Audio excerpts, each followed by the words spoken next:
pelo convite. Um agradecimento especial ao Dom Júlio, porque eu imagino que ele está com uma coisa entalada na garganta e ele não falou que é a atitude dos meios de comunicação diante da renúncia e da atuação do Bento XVI em geral. Evidentemente, os meios de comunicação, eu sempre achei que não existe coisa mais chata. Quando eu era pequeno, pelo menos, eu às vezes ia em missa e tudo mais, eu era pequeno também e achava a coisa mais chata do mundo o sermão do padre e tudo mais, mas eu descobri que as notícias sobre Bento XVI e as interpretações da imprensa sobre o papado são mais chatas ainda. Elas se resumem a Bento XVI renunciou por causa dos escândalos de pedofilia e por causa dos Vatilix, né? E ninguém sabe o que são os Vatilix também. Os caras já põem no jornal, se você já põe Vatilix, você já acha que todo mundo entendeu. Depois eu fui ler mesmo o livro que supostamente apresenta os documentos secretos que o mordomo vazou para... E diz assim, moço, foi para renunciar por isso? Quer dizer, em matéria de crises na vida da igreja, e sem nem pensar nos tempos de cismas e cisma do Oriente, cisma do Ocidente, 3 papas, antipapas, quer dizer, Revolução Francesa, foram lá e foram tirar o Papa, teve que fugir, a unificação italiana, quer dizer, cada crise desse tamanho, você falar em crise da igreja por causa dos escândalos de pedofilia do Vatilix, eu achei assim muito automático e muito chato, porque depois daí se repete isso. E então eu agradeço ele não ter falado esse assunto, que eu então falo no lugar dele. E bom, para começar, continuar, sei lá, quando o João Paulo II morreu, logo começou o processo de beatificação dele, logo se levantaram os casos que poderiam ser de milagres que poderiam ser atribuídos ao João Paulo II. E eu acho que é cedo para se discutir quais são os possíveis milagres de Bento XVI.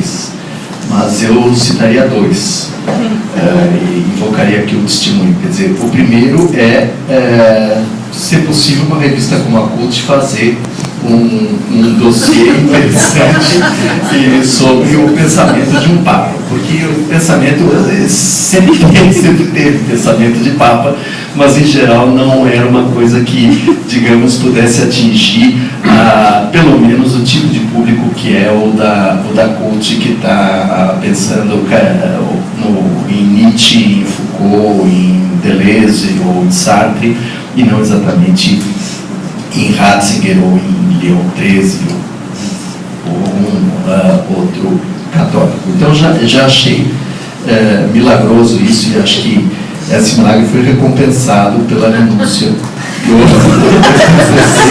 que vai aumentar a vendagem da revista. De modo que vocês estão no caminho certo, parabéns aí a Cult e tudo mais. O segundo milagre eu invoco um testemunho pessoal, porque eu nunca me interessei por teologia ou pelo que dizia o João Paulo II, ou pelo que se estudou no Concílio Vaticano II, ou pelo que falava o Paulo VI, por exemplo. A gente brincava até no jornal que era muito fácil fazer manchete quando havia algum discurso de Paulo VI, digamos, que era ou mesmo do João Paulo II, que a manchete estava sempre pronta e era até quase um trocadilho, quase um palíndromo, sei lá, que a manchete era sempre a mesma, era Papa apela pela paz, porque era mais ou menos isso que você sabia que ele ia dizer e que não tinha muito problema. Daí, quando aparece o Ratzinger, ele começa a falar coisas que, para quem não tem religião como eu, para quem não tem não tem fé, absolutamente não acredita no que diz a Igreja Católica, ele começa a dizer coisas que eu achei tão interessantes e que, ao mesmo tempo,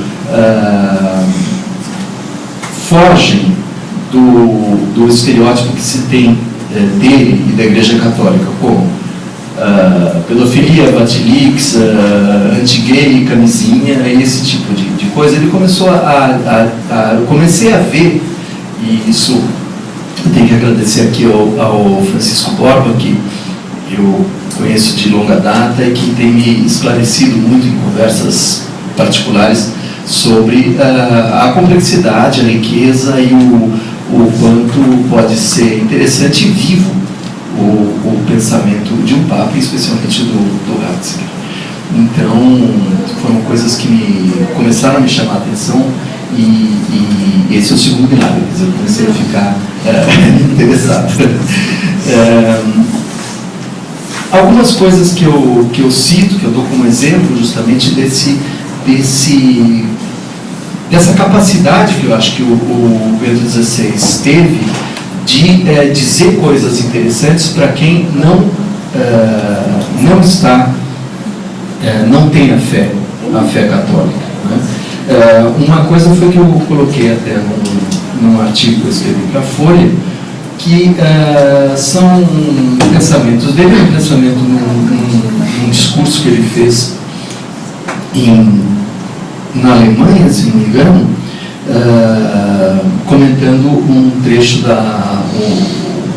comentando a Nona Sinfonia do Beethoven, que tem, como se sabe, o último movimento baseado põe música num poema do Schiller, e esse poema do Schiller, assim como o Beethoven, não tem nenhuma fidelidade especial ao catolicismo, mas é um poema que diz: existe um Deus bom que nos ama e que está sobre a abóbada estrelada deve morar o Pai amado. Ébrios de fogo entramos em tua morada celeste. E o Bento XVI diz: